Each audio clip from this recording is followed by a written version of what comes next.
Saudara-saudari yang terkasih, kita jumpa lagi dalam Pelita Hati Dehonian Channel hari ini, Minggu 22 Juni 2025, Hari Raya Tubuh dan Darah Kristus. Bersama saya Romo Thomas Suratno SC dari komunitas SC Teluk Betung, Bandar Lampung, mendengar dan merenungkan sabda Tuhan, yakni firman Tuhan yang tersurat dalam Injil Lukas, bab atau pasal 9, ayat 11b sampai dengan ayat 17.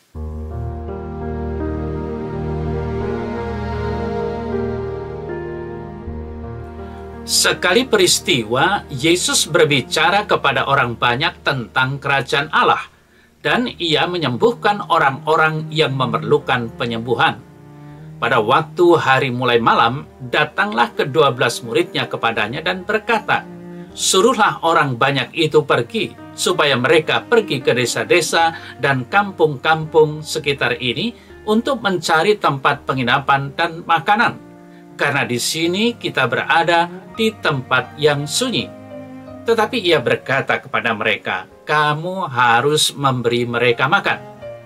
Mereka menjawab, "Yang ada pada kami tidak lebih daripada 5 roti dan 2 ikan, kecuali kalau kami pergi membeli makanan untuk semua orang banyak ini."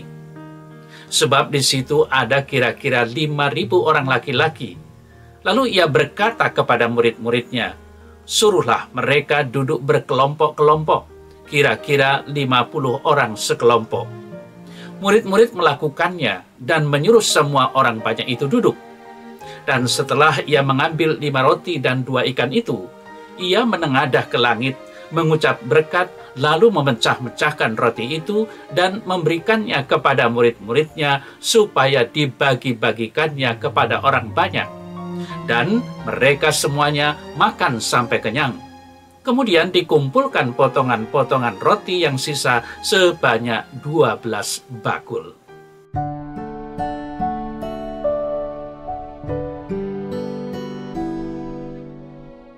Saudara-saudari yang terkasih, sebuah ulasan menarik atas perikopa teks Injil hari ini yang dilakukan oleh Romo Gianto SY, di mana kisah tentang Yesus memberi makan 5.000 orang dalam Lukas 9 ayat 11 sampai dengan 17, penginjil Lukas menghubungkan atau berkaitan erat antara peristiwa Yesus memberi makan 5.000 orang dengan pengutusan ke-12 murid untuk memberitakan kerajaan Allah dan menyembuhkan orang sakit dengan berbekal tenaga dan kuasa yang diberikan Yesus untuk menguasai setan-setan dan untuk menyembuhkan penyakit.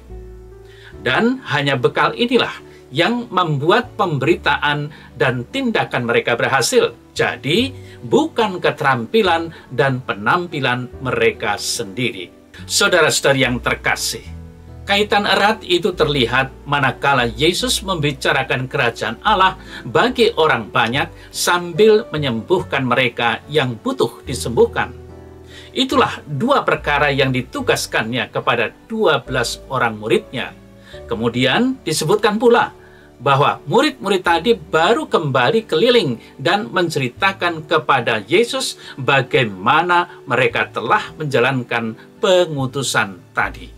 Lalu Yesus membawa mereka ke Betsaida untuk menyendiri, tentunya untuk bersama-sama mendalami pengalaman yang dilaporkan tadi.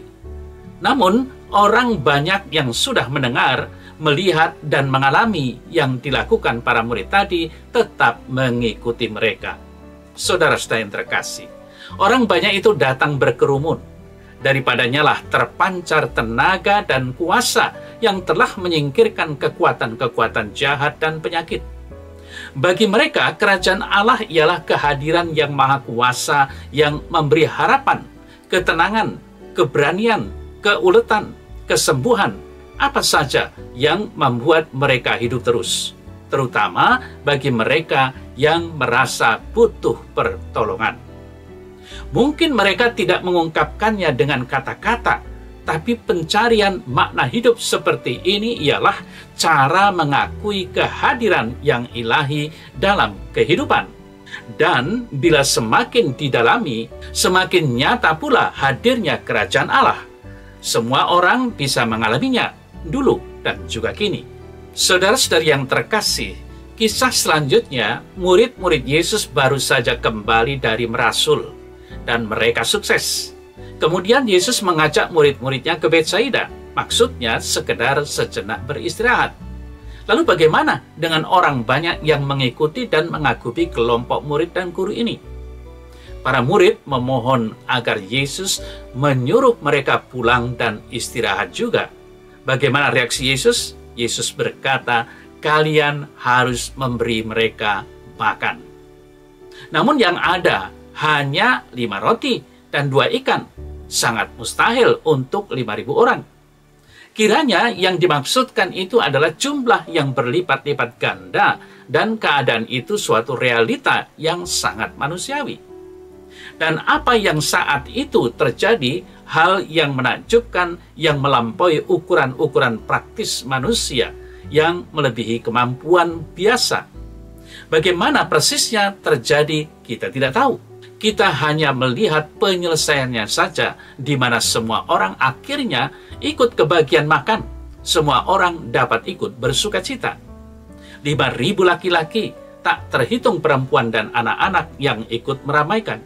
Mereka ikut bergembira merayakan suksesnya misi kerajaan Allah dan penyembuhan.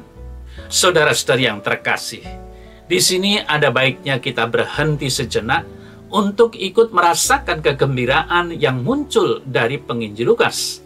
Lukas menunjukkan hubungan peristiwa Yesus memberi makan 5.000 orang itu dengan kenyataan kerajaan Allah dan kesembuhan utuh dalam diri Yesus yang bangkit, yang kini dikabarkan kepada orang banyak. Orang banyak makan sampai kenyang. 12 bakul penuh dengan potongan-potongan yang belum termakan itu menandakan kegembiraan dan kepuasan masih cukup ada bagi siapa saja yang akan dijumpai ke-12 muridnya nanti, termasuk kita. Maka tidak aneh bila orang beriman sekarang mau melihat perayaan Ekaristi sebagai kenyataan yang diwartakan hari ini. Ekaristi itu ikut serta merayakan keberhasilan Yesus Kristus dalam membawakan kerajaan Allah kepada orang banyak. Ini agape dalam wujud perjamuan liturgis dan sakramental. Tidak aneh orang-orang Kristen pertama itu berbagi milik dan bertekun bersama. Mereka juga memecahkan roti bergilir di rumah masing-masing. Kisah Rasul 2 ayat 44 sampai dengan 46. Mereka makan bersama dengan penuh sukacita, tentunya dalam arti yang kita renungkan hari ini. Maka saudara-saudara yang terkasih, pada hari raya tubuh dan darah Kristus ini, kiranya baik kalau kita juga ikut merasakan kegembiraan sebagai murid-murid pada masa kini, karena boleh menyantap Ekaristi yang kita yakini secara sakramental bahwa itu adalah tubuh dan darah Tuhan kita, Yesus Kristus, yang telah wafat bangkit dan dihadirkan kembali di atas altar oleh imam yang bertindak in persona Christi karena sakramen imamat yang telah diterimanya. Kepercayaan pada Ekaristi sungguh kita yakini bahwa Ekaristi adalah sumber dan puncak kehidupan kita sebagai umat Katolik, dan sungguh menaruh hormat padanya karena kita yakini bahwa Ekaristi itu bukanlah simbol, namun sebagai kehadiran Tuhan Yesus secara nyata, realis presensia, yang menguduskan dan menyatukan kita dengan Allah dan sesama. Dengan kata lain, kita sungguh dapat merasakan kegembiraan kita dalam kerajaannya, walaupun masih ada dalam dunia ini.